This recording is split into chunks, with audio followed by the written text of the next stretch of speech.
Samantala, may pagbabago daw na ipatutupad ang MMDA sa Southwest Interim Transport Terminal nito. Hatid ni Benj Bondok. Magandang gabi sa iyo, Benj. Magandang gabi, George. Pinaplansya na ng MMDA ang sa Southwest Interim Transport Terminal sa Parañaque City. Papayagan na ng MMDA ang pagparada ng mga city bus sa provincial bus terminal upang makapagsakay ang mga ito ng mga pasaherong mula Cavite at Batangas papasok ng Metro Manila. Maaari na rin huminto at magbaba ng mga pasahero ang mga provincial bus sa harap naman mismo ng city bus terminal sa nasabing lugar. Ipatutupad ng MMDA ang mga pagbabago sa operasyon ng Southwest Interim Transport Terminal kasunod ng bulto ng mga reklamong tinanggap ng ahensya sa pagbubukas pa lamang nito noong Agosto 6.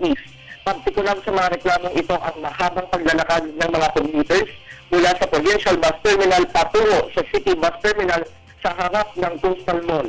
Ayon kay MMDA Chairman Atty. Francis Tolentino, unti-unti nilang itinutuwid ang estilo ng ilang bus driver at konduktor na bago pa man nakarating sa terminal ay pinabababa na ang kanilang pasahero upang mauna silang i-dispatch at mabilis silang makapagsakay muli at makabiyahe.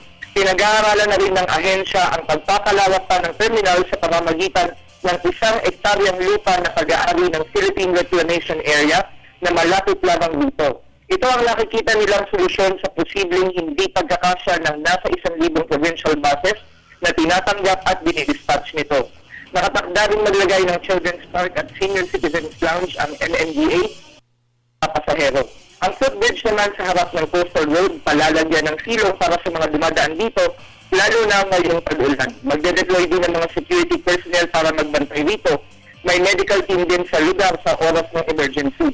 Patuloy na magpapatupad ang MMDA ng mga pagbabago para na rin sa kapakinabangan ng mga pasahero ng naturang terminal. Kaugnay nito, mananatiling bukas ang ahensya sa mga mungkahi para sa mas matiwasay na operasyon nito. Kasabay nito, muling nanawagan si Tolentino sa publiko na unawain ang mga hakbang na ginagawa ng ahensya upang magkaroon ng kaayusan sa kalsada para tuluyan ng masawata ang maling kultura ng pagsakay at pagbaba sa kung saan lugar lamang na siyang nagiging dahilan ng pagsisikip ng trapiko sa lansangan. Kasama niyo sa The Weekend News para sa telebisyon ng Bayan, Benj Bondok. Balik sa iyo, Gord.